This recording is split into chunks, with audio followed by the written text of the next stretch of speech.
একজন খ্রিস্টান কি কখনো তার পরিত্রাণকে হারাতে পারে? এই প্রশ্নটা যত ছোট এবং যত সহজ মনে হচ্ছে, এর উত্তর কিন্তু এত সহজ এবং ছোট নয়। এবং এই প্রশ্নের সঠিক উত্তর কি হওয়া উচিত সেই বিষয়ে বিভিন্ন ডিনোমিনেশনসের খ্রিস্টানদের মধ্যে নানা ধরনের মতামত খুঁজে পাওয়া যায়। কিন্তু আজকের এই ভিডিওটিতে এই প্রশ্নের উত্তর আমি অর্থোডক্স চার্চের শিক্ষামালা থেকে, অর্থোডক্স চার্চের দৃষ্টিভঙ্গি থেকে দেওয়ার চেষ্টা করব। এবং শুরুতেই আমাকে বলে নিতে হবে যে এই প্রশ্নের উত্তরে একটা গোটা বই লিখে ফেলা যায়, কারণ এই প্রশ্নটা এত সিরিয়াস এবং এত বড়। কিন্তু এই ভিডিওটিকে আমি খুব একটা বড় করতে চাই না, একে আমি 5-6 মিনিটের মধ্যে রাখতে চাই। এবং আমি সংক্ষেপে অর্থোডক্স চার্চ এই প্রশ্নের উত্তরে কি জবাব দেয় বা অর্থোডক্স চার্চের শিক্ষামালাটা কি এই বিষয়ে, সেটাই আমি আপনাদের সামনে তুলে ধরার চেষ্টা করব।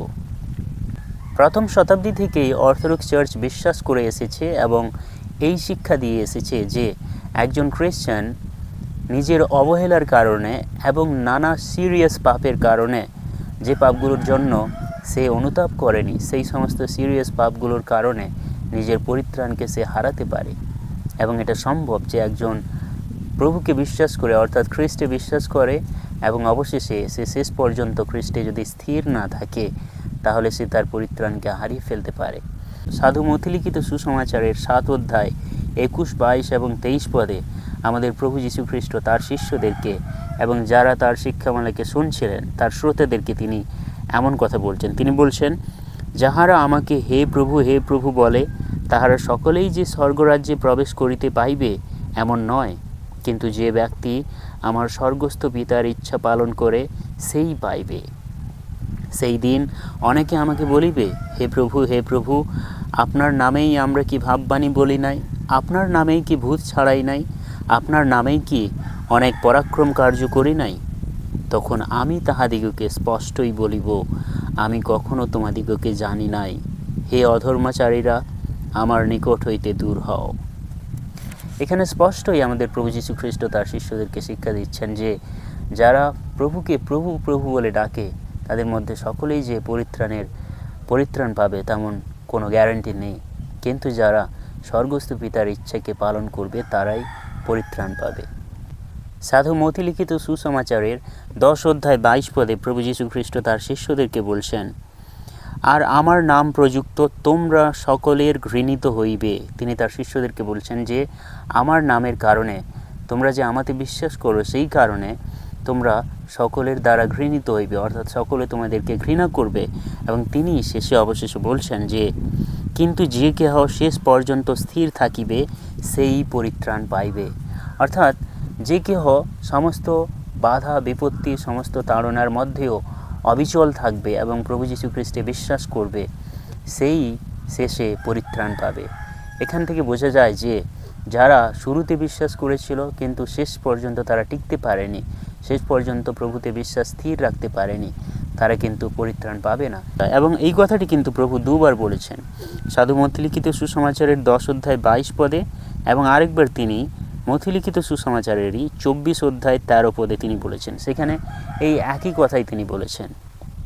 এবং আরও কতগুলো প্যাসেজ আমরা দেখি। আবার আমরা যদি সাধু লুক লিখিত সুসমাচারের 8 অধ্যায় খুলি, তাহলে সেখানে বীজ বাপকের দৃষ্টান্ত আমরা খুঁজে পাই। সাধু লুক লিখিত সুসমাচারের 8 অধ্যায় 13 পদ আমি আপনাদের কাছে পড়তে চাই। আর প্রভু তার শিষ্যদেরকে বীজ বাপকের দৃষ্টান্তটি খুলে বলছেন আর কি। তিনি 13 পদে বলছেন, আর তাহারাই পাষাণের উপরের লোক, যাহারা শুনিয়া আনন্দপূর্বক সেই বাক্য গ্রহণ করে, কিন্তু তাহাদের মূল নাই। তাহারা অল্পকাল মাত্র বিশ্বাস করে আর পরীক্ষার সময়ে সরিয়া পড়ে। প্রভু তার শিষ্যদেরকে স্পষ্টভাবে বলছেন যে এমন অনেক লোক আছে যারা ঈশ্বরের বাক্যকে শোনে এবং অল্প সময়ের জন্য তারা বিশ্বাস করে, কিন্তু জীবনে যখন পরীক্ষা আসে, টেম্পটেশন আসে, যখন বাধা বিপত্তি আসে, তখন তারা সেখানে টিকতে পারে না এবং তারা সরে পড়ে। ইংরেজিতে এই শব্দটি খুব দারুণ একটা শব্দ দেওয়া আছে, ফল অ্যাওয়ে। তারা পরিত্রাণ থেকে সরে পড়ে। অর্থাৎ পরিত্রাণ প্রভু যীশু খ্রিস্টে যারা বলেন যে প্রভু যীশু খ্রিস্টে একবার বিশ্বাস করলেই কখনোই তুমি পরিত্রাণ হারাবে না, এটা কিন্তু একটা ভ্রান্ত শিক্ষা যা অর্থোডক্স চার্চ মেনে নেয় না। এবং এই শিক্ষা কিন্তু অনেক মানুষকে কেয়ারলেস করে তুলতে পারে। এবং আমার মনে হয় যে মানুষ যে তার পরিত্রাণ হারাতে পারে, একজন খ্রিস্টান যে তার পরিত্রাণ হারাতে পারে, সেটা খুব স্পষ্টভাবে বলা রয়েছে ইব্রিয়দের প্রতি পত্রের 6 অধ্যায় 4 থেকে 6 পদের মধ্যে।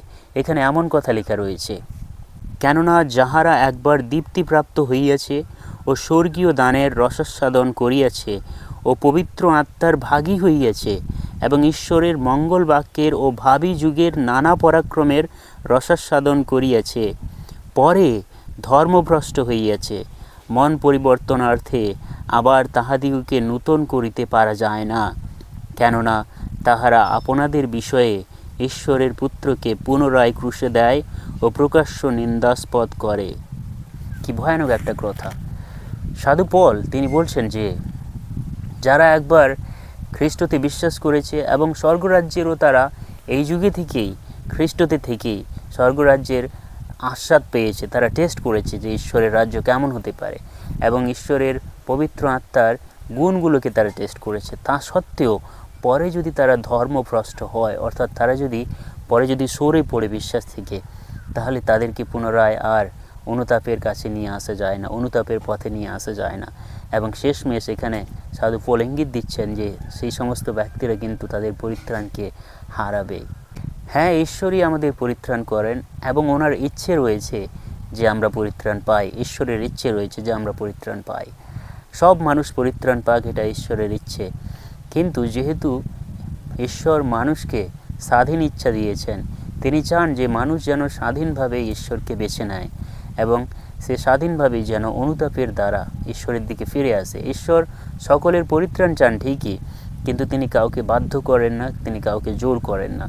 সেই জন্য অর্থোডক্স চার্চ বিশ্বাস করে যে একজন মানুষ তার অবহেলাবশত এবং নানা সিরিয়াস পাপের কারণে একবার খ্রিস্টতে বিশ্বাস করা সত্ত্বেও সে কিন্তু শেষে তার পরিত্রাণকে হারাতে পারে।